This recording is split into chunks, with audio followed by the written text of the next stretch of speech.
오늘 본문의 말씀은 이스라엘이 어두웠던 역사적 상황 속에서 이사야를 통해서 하나님의 음성을 듣고 새로운 자기에 대한 인식을 하면서 그들이 변화에 대한 소망을 품는 이야기가 펼쳐지고 있습니다. 그들은 나라를 잃어버렸고 성전도 불타버렸고 가족도 잃어버렸고 뿔뿔이 흩어져 버리게 되었습니다.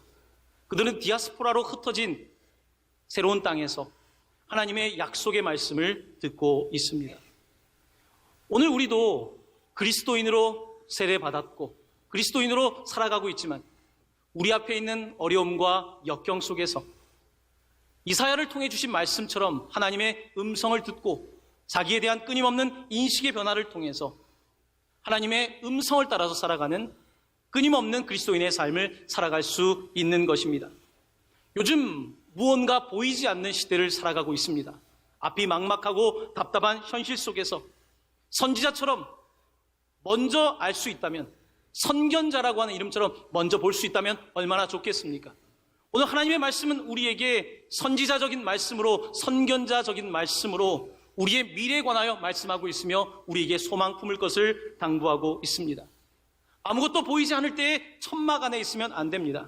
하나님께서 아브라함을 천막에서 바깥으로 부르셔서 하늘에 있는 별들을 세워보라고, 그리고 너의 자손이 그 별들 같을 것이라고 말씀하신 것처럼 답답한 현실 속에서 하나님의 말씀을 따라 우리는 세상으로 나아가야 하고 또한 하늘을 바라보아야 하고 별들을 세워야 하고 그 가운데서 하나님의 음성을 따라가야 하는 것입니다.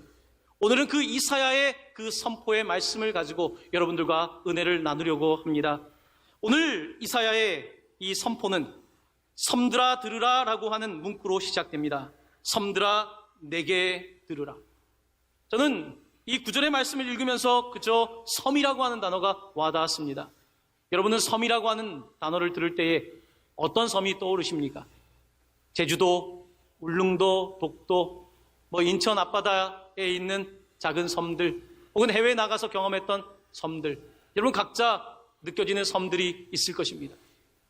그렇다고 한다면 하나님에게 섬이란 어떤 의미를 가지고 있을까요?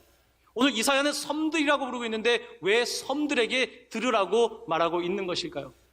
여기서 섬이라고 하는 표현은 많은 나라들, 열방, all nations, 열방을 향하여 지칭할 때 섬들이라고 표현합니다. 이사야는 특별히 섬들아 들으라, 섬이라고 하는 단어를 표현하면서 단지 이스라엘이 아니라 열방을 향한 하나님의 메시지를 전하고 있는 것을 보게 됩니다. 섬들아 들으라. 하늘 위에서 바라보면 이 섬들은 어떻습니까? 곳곳에 흩어져 있는 섬들의 모습은 참 아름답습니다. 여러분, 제가 퀴즈 문제를 하나 내겠습니다. 전 세계에 있는 섬들 가운데 가장 큰 섬의 이름은 뭘까요? 가장 큰 섬. 제주도? 제주도보다 더 큰 섬이 있습니다. 어떤 섬일까요? 가장 큰 섬은 그린란드라고 합니다. 그린란드는 카나다와 북해 사이에 있는 그런 북극 지방에 있는 섬 아닙니까? 그린란드가 가장 큰 섬이라는 거예요. 그런데 질문이 저에게 생겼습니다. 그린란드가 큰 섬이라고 한다면 남반구에 있는 오스트레일리아, 호주는 큰 섬 아닌가? 찾아봤더니 호주는 섬으로 구분되지 않고 대륙에 들어간답니다. 그래서 오세아니아 대륙에 들어가는 거죠.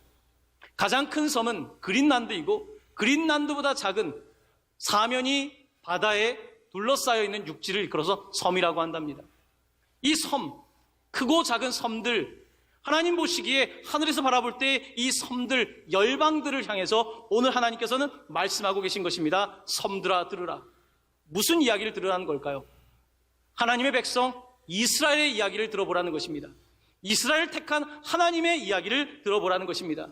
열방들아 혹은 열강들아, 세상에 자기의 권력을 자랑하고 있는 세상들을 향하여 이 작은 이스라엘, 강원도만한 작은 이스라엘, 몇 명 되지 않는 이 작은 민족의 이야기를 들어보라고, 또한 그들 가운데 이 땅에 오신 예수 그리스도의 이야기를 들으라고 오늘 본문은 우리에게 말씀하고 있는 것입니다.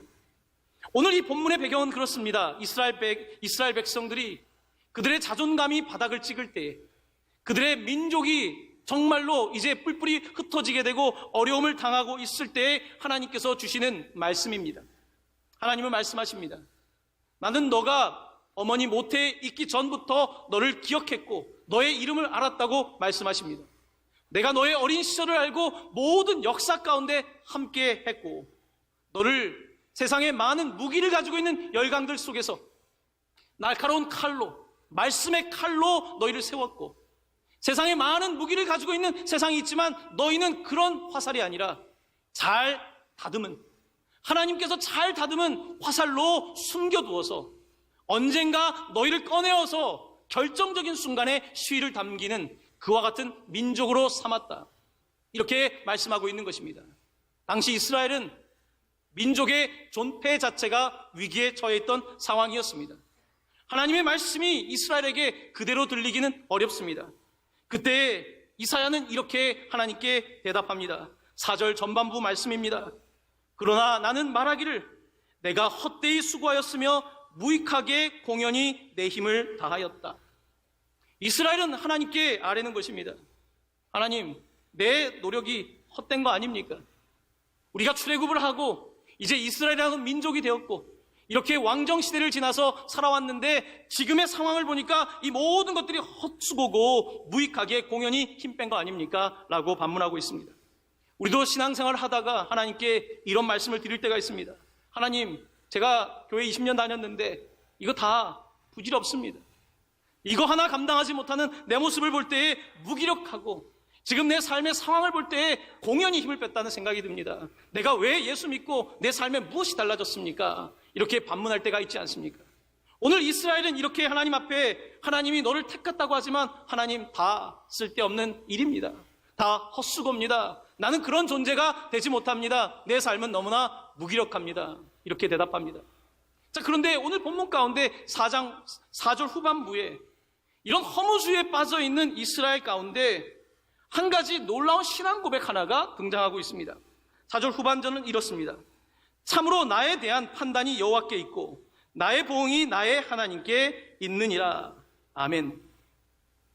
여러분, 사람이 삶에서 허물을 느끼는 것은 동일합니다. 그리스도인이나 비그리스도인이나 우리는 동일한 심성을 가지고 있기 때문에 삶이 어려워지면 허무주의에 빠지고 삶의 소망을 잃어버리는 것은 마찬가지입니다.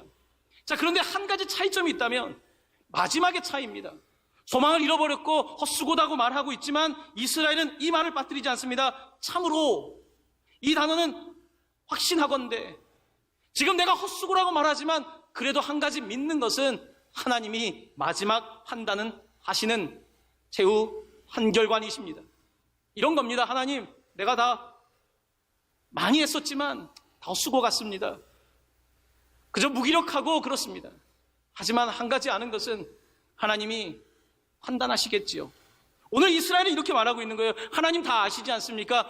내 삶은 아무것도 이제 남은 것이 없습니다 라고 말하지만 그에게 있는 작은 믿음, 참으로 나에 대한 판단이 여호와께 있고 나에 대한 보응, 하나님이 갚아주심이 있다라고 그는 고백하고 있습니다. 자, 이렇게 허무주의 가운데 믿음으로 고백할 때 오늘 본문의 5절은 우리에게 놀라운 전환점을 만들어주고 있습니다. 이제 하나님께서 말씀하신다고, 더 분명하게 말씀하신다고 이렇게 선포하고 있습니다. 49장 5절 말씀, 저와 함께 화면을 보면서 한 목소리로 봉독하겠습니다. 이제 여호와께서 말씀하시나니 그는 태에서부터 나를 그의 종으로 지으신 이시요 야곱을 그에게로 돌아오게 하시는 이시니 이스라엘이 그에게로 모이는도다. 그러므로 내가 여호와 보시기에 영화롭게 되었으며 나의 하나님은 나의 힘이 되셨도다. 아멘. 이제 여호와께서 말씀하실 때에 그가 그 전에 그냥 생각했던 것은 그래, 하나님이 나를 만드셨고 하지만 내 인생은 이래, 그 가운데 그래도 하나님이 어떻게 하시겠지라고 하는 이 신앙을 가지고 있는 이 이스라엘을 향해서 하나님께서는 이제 분명하게 말씀하십니다. 이제 분명하게 말씀하시는데 정말 너는 내가 택한 자이다. 태에서부터 내가 너를 세웠다. 너를 세운 이유는 나의 영광을 위해서다 말씀하십니다. 그때 이스라엘은 이렇게 고백합니다. 나의 하나님은 나의 힘이 되셨도다. 나의 하나님은 나의 힘이 되셨도다. 조금 전까지는 하나님이 나의 하나님이 아니었어요. 조금 전까지는 옛날 하나님, 과거의 하나님, 그들의 하나님, 나에게 힘을 주는 하나님이 아니었는데 지금 이스라엘은 나의 하나님, 나의 힘이라고 하면서 1인칭으로 전환되고 있습니다. 여러분, 신앙이라는 건 그렇습니다. 때로는 설교가 굉장히 먼 이야기로 들릴 수 있습니다. 하나님의 말씀이 상당히 나와 거리가 먼 고대 이야기로 들릴 수 있습니다. 3인칭의 이야기이죠. 근데 우리의 삶 속에서 하나님, 정말 나는 왜 이렇게 인생을 살았을까요? 헛되게 산 것 같습니다. 하지만 하나님, 내가 20년 동안 그저 산 건 아니겠죠? 그래도 하나님 나에 대해서 판단하시겠죠? 다 내려놓을 때 하나님의 음성이 들리고 그때 그 똑같은 음성이지만 나의 하나님, 나의 힘이 되는 것입니다. 이것이 신앙의 전환점입니다.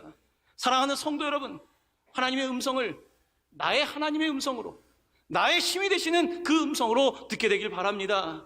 하나님께서 오늘 이스라엘 백성들에게 용기 주시고 위로 주시기 위해서 이 말씀을 하고 계시는 것입니다. 이스라엘은 자신에 대해서 하찮게 생각합니다. 여러분, 상황이 나빠지면 사람은 다 자존감이 떨어집니다. 나는 왜 살았지? 나는 뭐 한 거지? 이런 생각을 하게 됩니다. 이스라엘은 지금 절망하고 있습니다. 근데 하나님은 그렇게 보지 않습니다. 너는 지금 많은 나라들이 무기를 가지고 있고 대단한 것 같지만 너는 말씀으로 만들어진 날카로운 칼이야. 너는 지금 내가 갈고 다듬어서 화살통에 숨겨놓은 화살이야. 결정적일 때 꺼내서 사용할 화살이야. 그렇기 때문에 지금 너의 모습이 그렇다고 할지라도 잠시 숨겨진 것뿐이지 내가 너를 들어 사용할 것이고 반드시 너를 통하여 나의 영광이 나타날 것이다. 오늘 하나님께서는 이렇게 말씀하시는 것입니다. 그럼에도 불구하고 우리는 자기 인식에서 벗어나지 못합니다. 나에 대한 열등의식에서 벗어나지 못합니다. 나는 부족한 자라고 나에 대해서 너무나 부정적인 평가하는데 습관이 되어 있는 사람들입니다. 하나님은 오늘 이스라엘의 생각의 전환을 원하십니다. 인식의 전환을 요구하고 계시는 것입니다. 이사야서 55장 8절 9절 말씀은 이렇게 말씀하고 있습니다. 저와 함께 한 목소리로 봉독하겠습니다. 이는 내 생각이 너희의 생각과 다르며 내 길은 너희의 길과 다름이니라. 여호와의 말씀이니라. 이는 하늘이 땅보다 높음같이 내 길은 너희의 길보다 높으며 내 생각은 너희의 생각보다 높음이니라. 아멘. 이스라엘은 현실만 바라봅니다. 우리도 현실만 바라봅니다. 상황만 바라봅니다. 하지만 하나님께서는 현실과 상황을 넘어서서 높은 생각과 높은 길을 바라보고 계시는 것입니다. 그러므로 이스라엘을 향해서 부정적인 자기 인식을 벗어나라고 말씀하고 있는 것입니다. 사람은 자기에 대하여 분명한 자기 인식이 필요합니다. 그 핵심은 하나님이 나를 부르셨고 하나님이 정말로 나를 갈고 다듬고 계시다. 나는 하나님의 장중에 있는 화살이다. 이런 인식이 우리의 삶을 변화시키는 것입니다. 그렇습니다. 하나님께서는 오늘 우리에게도 동일한 말씀 주기를 원하시는 것입니다. 오래된 과거의 말씀이 아니라 나를 위한 1인칭의 말씀으로 지금 나에게 주시는 이 말씀인 것입니다. 저는 이 섬에 관해서 왜 이사야는 이런 섬에 관해서 다른 성경보다 많이 인용할까 하면서 이사야서에 있는 섬이라고 하는 단어를 다 찾아보았습니다. 그러다가 저에게 제가 발견한 한 놀라운 구절이 있습니다. 이사야서 40장 15절은 섬에 관해서 이렇게 설명하고 있습니다. 저와 함께 이 구절의 말씀을 한 목소리로 봉독하길 원합니다. 보라, 그에게는 열방이 통에 한 방울 물과 같고 저울의 작은 티끌 같으며 섬들은 떠오르는 먼지 같으리니. 아멘. 여러분, 열방, 섬은 열방을 말한다 하지 않습니까? 마치 열방은 통에 있는 한 방울 물 같다는 것입니다. 여러분, 우주를 상상해 보세요. 통이라고 하는 우주에 있을 때 이 지구라고 하는 이 열방은 물 한 방울 같다는 것입니다. 여러분, 이 갤럭시가 얼마나 어마어마합니까? 하나님 보시기에 이 한 통의 열방이라고 하는 우리가 두려워하고 있는 당시 이스라엘이 두려워했던 바벨론, 아수르, 애국과 같은 제국들이 물 한 방울 같다는 것입니다. 지금 우리가 두려워하고 있는 주변에 있는 열강들이 물 한 방울 같다는 것입니다. 하나님 보시기에. 그리고 이 섬들은, 이 작은 섬들, 이 작은 나라들은 먼지 같다고 말씀하고 있는 것입니다.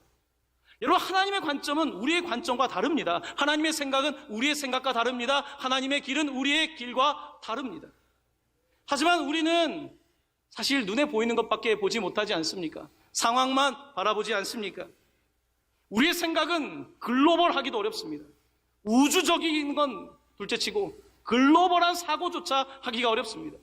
하나님은 글로벌 사고에 있어서는 누구도 따라갈 수 없는 분입니다. 하나님은 지금 세상을 이렇게 바라보고 계신 거예요.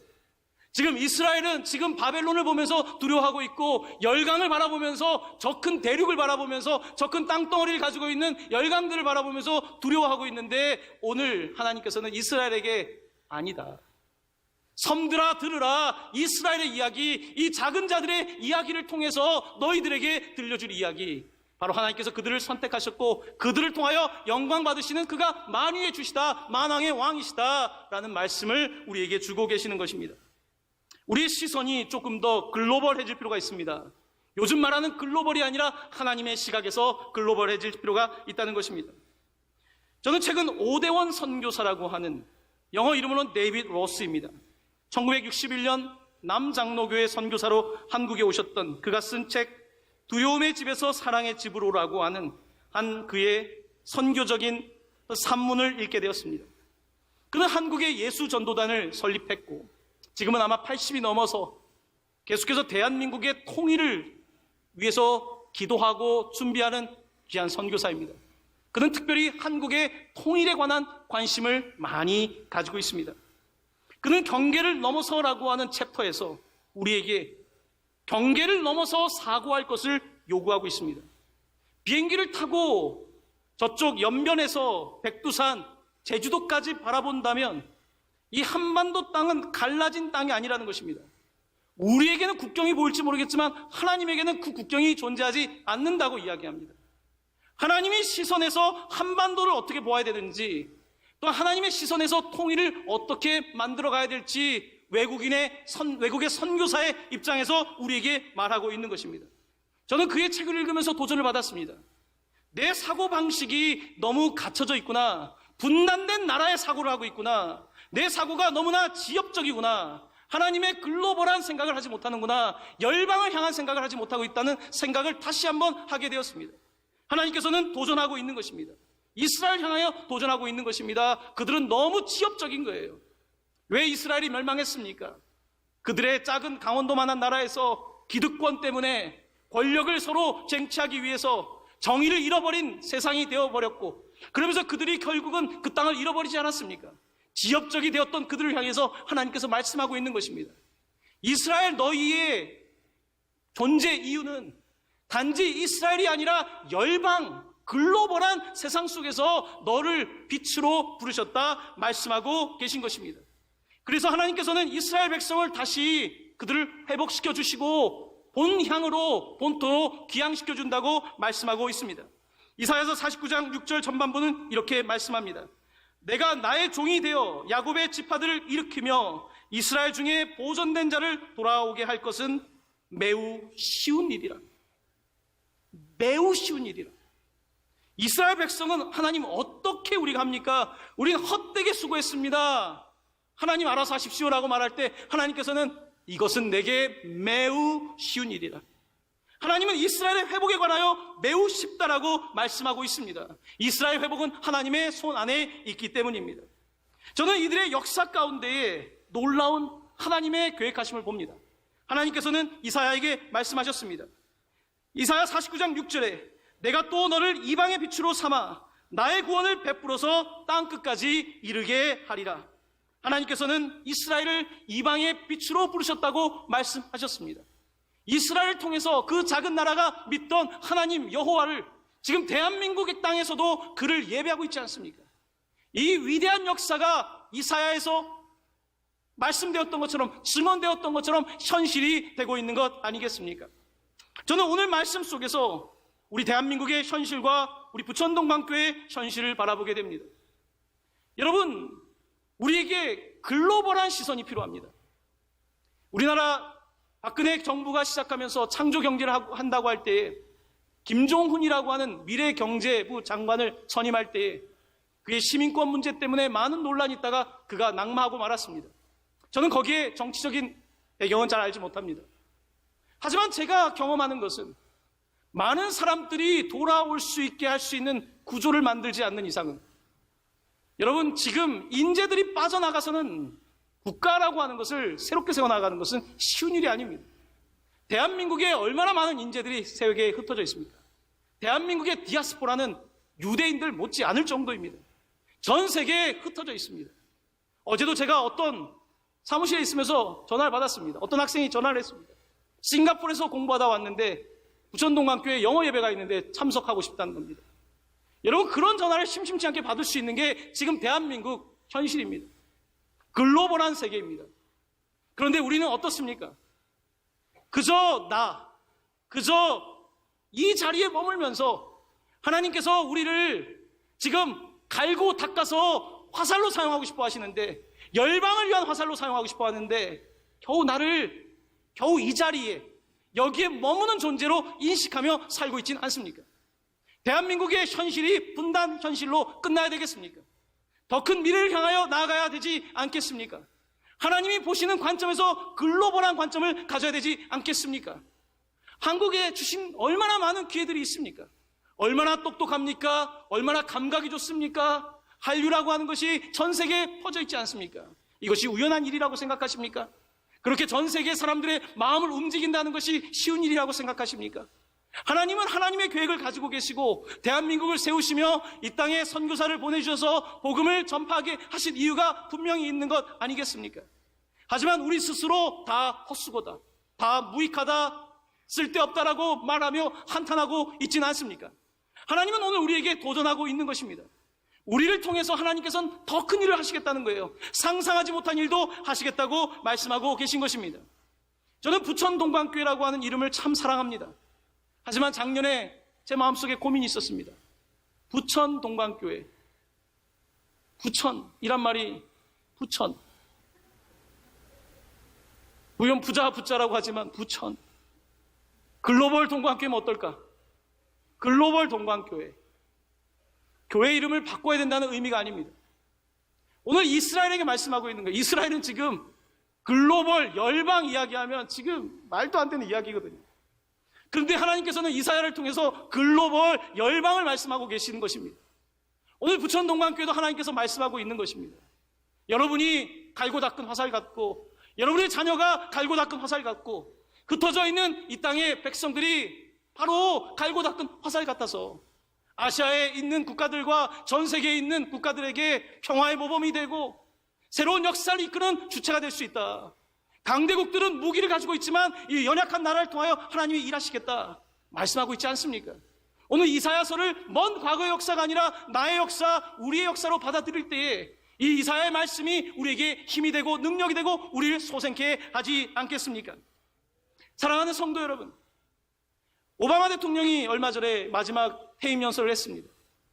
마틴 루터 킹이 설교한 이후 그가 총에 맞아 죽고 오바마 대통령이 미국의 대통령이 되고, 여러분, 이것은 정말 획기적인 일입니다. 그가 대통령 캔디데이트로 후보로 나와서 그가 했던 캐치프레이즈 뭡니까? Yes, we can. 예, 우리는 할 수 있습니다. Yes, we can. 그는 끝나는 퇴임 자리에서도 Yes, we can. 우리는 할 수 있습니다. Yes, we did. 네, 우리는 해냈습니다. Yes, we can. 우리는 할 수 있습니다. 오바마 대통령이 그렇게 자기의 8년 동안의 그 정치, 그 시간을 마무리할 때에 많은 사람들이 박수갈채를 보냅니다. 여러분, 우리도 할 수 있습니다. Yes, we can. 우리도 할 수 있습니다. 그런데 그리스도인들은 Yes, we can이라고 하는 이 단어 뒤에 꼭 붙여야 될 단어가 있습니다. Yes, we can. In Jesus Christ. 그리스도 안에서 우리는 할 수 있습니다. 그리스도 안에서 우리는 할 수 있습니다. 하나님께서 이 민족을 들어 사용하실 것입니다. 여러분을 들어 사용하실 것입니다. 여러분의 자녀를 들어 사용하실 것입니다. 이 민족을 통해서 열방 가운데에 소망을 주실 것입니다. 그 일을 위하여 여러분을 부르셨고 지금도 그 일을 위하여 기도하는 사람들이 곳곳에 있습니다. 하나님께서 우리 부천동강교회를 글로벌 동쪽 빛으로 사용하시고, 또한 이곳에서 자라는 우리의 자녀들이 빛이 되는 삶을 살아서 하나님께 영광이 되는 그런 삶을 살기를 예수님의 이름으로 간절히 축원합니다. 아멘.